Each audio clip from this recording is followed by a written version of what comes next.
Your body isn't broken, but right now it might feel like it is. Like every ache, every flutter, every strange sensation is a message written in red ink, screaming that something is terribly, catastrophically wrong. And the harder you listen, the louder those messages seem to get. But what if I told you that the problem isn't your body at all? What if the real issue is that you've been taught to speak the wrong language when listening to what your body is trying to say? Health anxiety operates on a lie.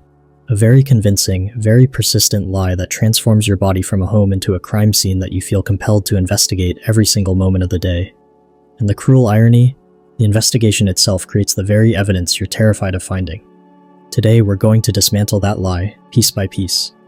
More importantly, we're going to replace it with a truth that can actually set you free. Let's start with something most people don't realize. Your body is noisy, not broken, not failing, just noisy. Right now, as you're listening to this, your heart is adjusting its rhythm dozens of times per minute. Your stomach is producing acids and contracting in patterns you're not aware of. Muscles throughout your body are twitching and releasing tension. Your vision is making micro-adjustments. Your breathing is shifting between shallow and deep without your permission. This is not a medical emergency. This is a Tuesday. This is what being alive in a human body actually feels like. For most people, this background static just fades into the periphery. But for someone experiencing health anxiety, something has changed. That background static has been turned up to maximum volume, and every beep, every crackle, every hum is being analyzed like it's a coded message about your imminent demise. This is hypervigilance, when your attention becomes a searchlight, constantly scanning your body for danger. You check your pulse. You press on that spot that felt weird yesterday. You monitor your breathing. You examine every mark on your skin. And here's where it gets truly twisted. The act of searching doesn't just reveal symptoms, it creates them. When you focus intensely on any part of your body, you amplify what you feel there. A sensation that would normally register as a 2 out of 10 suddenly feels like a 7, but it gets worse. The anxiety that comes from this constant monitoring triggers something in your body, something very real, something that produces actual physical sensations. Your heart starts racing, your chest feels tight, you might feel dizzy or tingly or nauseous, and then your brain does something devastating. It takes these new, very real symptoms and says, "See? I knew something was wrong. This is proof." This is the vicious cycle. The lie feeding itself, growing stronger with every rotation. You feel a sensation. You interpret it as dangerous. Your body responds to that interpretation with genuine physical symptoms. Those symptoms become evidence that confirms your fear. The fear intensifies. The symptoms get worse. And around you go, trapped in a self-fulfilling prophecy where looking for danger actually creates it. Let me show you what this looks like in practice. You feel a flutter in your chest. Just a normal heart palpitation that 99% of people experience and forget about immediately. But your brain has been trained to translate that flutter into a very specific story. This is a heart attack. I'm dying right now. Your brain, which cannot tell the difference between a real threat and a vividly imagined one, accepts this story as fact and hits the alarm button. Suddenly, your body is flooded with chemicals designed to prepare you for physical danger. Your heart rate increases. Your chest tightens. You might feel short of breath. Your brain looks at these new sensations and says, "There it is. That's the heart attack I was afraid of. I was right, but you weren't right." The chest tightness isn't proof of a heart attack, it's proof of anxiety. The anxiety came first. The symptoms followed, but because they happen in quick succession, they feel like a single event. They feel like confirmation. The same pattern plays out with every fear. A tension headache becomes proof of a brain tumor. A muscle twitch becomes evidence of a degenerative disease. Every single time, the anxiety response creates symptoms that the mind then misinterprets as proof that the catastrophic fear is real. This cycle is built on catastrophic thinking, when your brain automatically jumps to the absolute worst-case scenario and treats it as the most likely outcome. A headache doesn't mean you need water or rest. It means you have a tumor. This isn't just pessimism, it's a fundamental distortion in how your brain calculates risk. Supporting this are some predictable mental habits. You notice every health-related threat while filtering out everything reassuring. You remember every scary article about rare diseases, but when a doctor gives you a clean bill of health or test results come back normal, you dismiss it. You tell yourself the doctor missed something, or the tests weren't thorough enough. Now, when anxiety spikes, when you're convinced something is terribly wrong, you do what any reasonable person would do. You try to make yourself feel safe.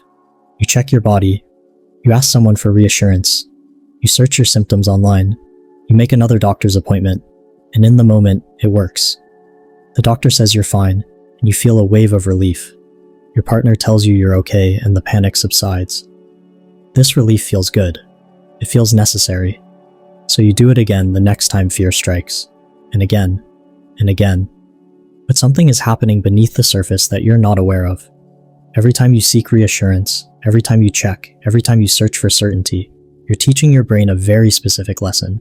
You're teaching it that the anxiety is unbearable and must be eliminated immediately. You're teaching it that you can't function without knowing for sure. These behaviors are called safety-seeking behaviors, and they're a trap, because while they reduce anxiety in the short term, they make it worse in the long term. They prevent you from ever learning that you can tolerate uncertainty.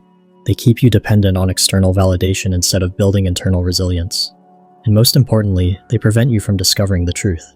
The truth that if you didn't check your pulse for an hour, nothing bad would happen.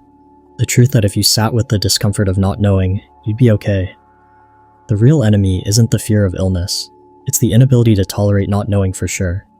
Health anxiety isn't really about health. It's about certainty, or rather, the desperate, exhausting quest for something that doesn't exist. Because absolute certainty about your health is impossible. There will always be another symptom to check, another test that could be run, another what if lurking in the shadows. So what's the truth? What's the reality we need to teach your body and brain?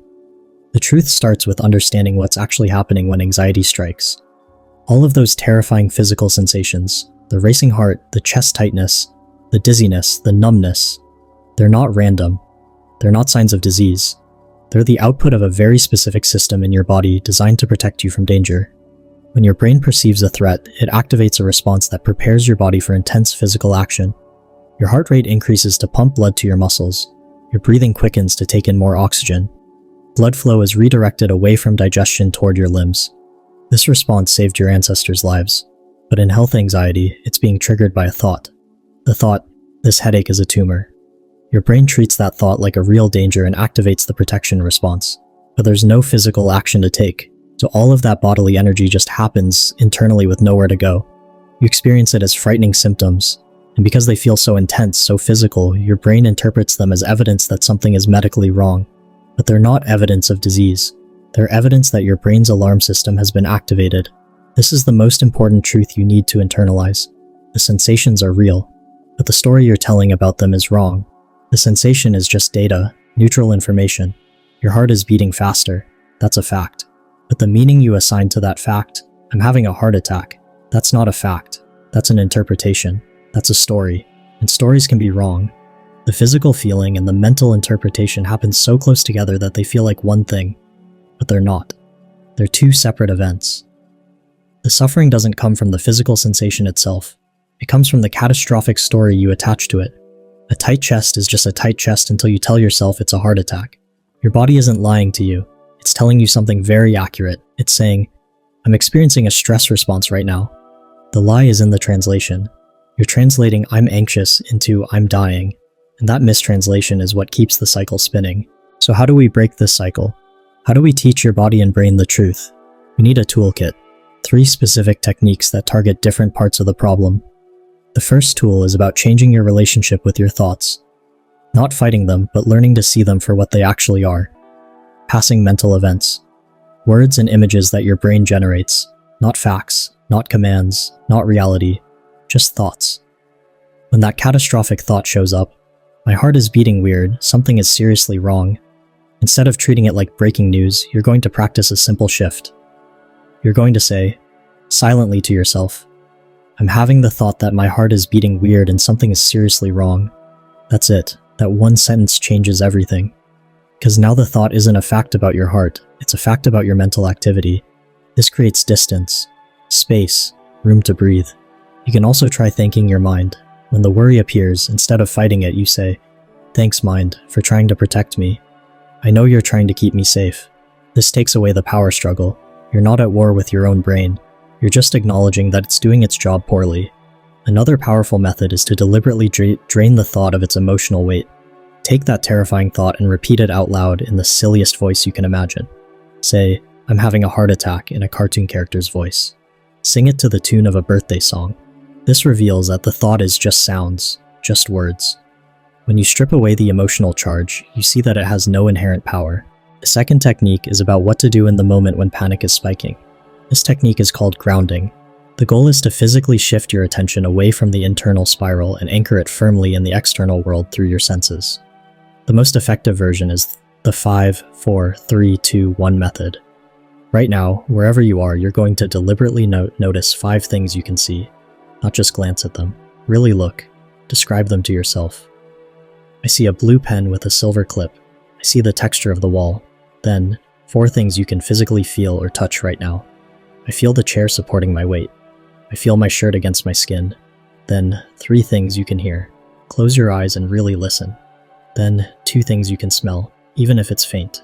And finally, 1 thing you can taste, even if it's just the neutral taste of your mouth. This works because your brain cannot be fully immersed in catastrophic thoughts about the future while simultaneously engaged in detailed sensory observation of the present moment. It's neurologically impossible. You're hijacking your attention and forcibly redirecting it to right here, right now, where you are actually safe. This interrupts the feedback loop. It gives you a foothold in reality instead of being swept away by the current of fear. The third technique is the most important because it answers the question, why should I do any of this hard work? The answer is values. This technique is about reconnecting with what actually matters to you in life and using that as your compass instead of fear. Health anxiety doesn't just make you miserable, it shrinks your world. You start avoiding situations that might trigger worry. You cancel plans. You withdraw from relationships. You stop pursuing goals. Your entire life becomes organized around one principle: avoid anything that might increase uncertainty or trigger fear. But what if you reorganized your life around a different principle? What if the question wasn't, will this make me anxious? But instead, will this move me toward the kind of person I want to be? Take a moment and think about what really matters to you. Maybe it's connection with the people you love. Maybe it's creativity or learning or contributing something meaningful. Now imagine you're at the end of your life, looking back. What do you want to have spent your time doing? That's your compass. Those are your values. Now translate those values into actions. Small, specific behaviors that align with what matters to you. If connection matters, the action might be calling a friend for 10 minutes today, even if you feel anxious. If learning matters, it might be reading 1 chapter of a book instead of spending that time checking symptoms online. If health genuinely matters to you, it might mean going for a walk to move your body and care for it, instead of inspecting it for problems. The key is this: you take the action regardless of whether the anxiety is present. You don't wait to feel calm to live your life. You live your life while feeling anxious, and you do it anyway because it matters. This is where freedom lives. Not in the absence of fear, but in the choice to move toward what matters even when fear is present.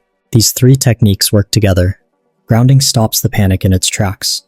Learning to unhook from thoughts changes your relationship with the mental chatter. But values-based action is what gives you a reason to do the hard work. It reminds you that life is happening now, and every moment you spend trapped in the checking, researching, worrying cycle is a moment you're not spending on what actually fulfills you. Recovery from health anxiety isn't about never feeling afraid. It's about building the capacity to feel afraid and still choose what matters. It's about proving to yourself, through lived experience, that you can tolerate uncertainty, that you can feel the discomfort and survive it. Every time you notice a symptom and choose not to check it, you're teaching your brain a new lesson. You're proving that the anxiety isn't dangerous. You're showing yourself that you're stronger than you thought. This process takes time. Your brain has been running the old program for a long time, and it's created deep pathways. But your brain is also capable of change. Every new choice creates a new pathway. Every time you practice one of these techniques, you're rewiring the system. Slowly, gradually, the false alarm gets quieter. The sensations lose their power. The thoughts become background noise instead of emergency broadcasts. And eventually you start to realize something profound. Your body was never the enemy. It was never lying to you. It was just speaking a language you'd been taught to misunderstand. The racing heart was never saying, "You're dying." It was saying, "I'm responding to a stressful thought." The tight chest was never evidence of disease. It was evidence of a protection system that got activated unnecessarily. Your body has been telling the truth the entire time. You just needed to learn the right translation. If you found this helpful and want to go deeper into practical strategies for managing anxiety, worry, and fear, I've created a collection of ebooks that break down these concepts even further with specific exercises you can start using today. You'll find the link in the description below. These aren't just more information, they're tools. Frameworks you can actually apply when you're in the thick of it and need a way out. And if this video is resonating with you, consider subscribing to the channel. I create content like this regularly to help you understand and navigate the challenges that keep you stuck. Hit that subscribe button so you don't miss what's coming next. The truth is simple. Even if living it isn't always easy, you're not broken, your body is not failing, you're just stuck in a pattern that can be changed. And every single time you choose to practice one of these techniques instead of falling back into the old habits of checking and reassurance seeking, you're teaching your body the truth. You're reclaiming your life, one choice at a time. So let me ask you this. What's one small action you could take today that aligns with what actually matters to you, instead of what fear is demanding? Drop your answer in the comments below. I'd love to hear what matters most to you and how you're choosing to move toward it. Remember, your body isn't broken. It's just been speaking a language you're now learning to understand. And with each practice, each choice, each moment you choose meaning over certainty, you're teaching it the truth.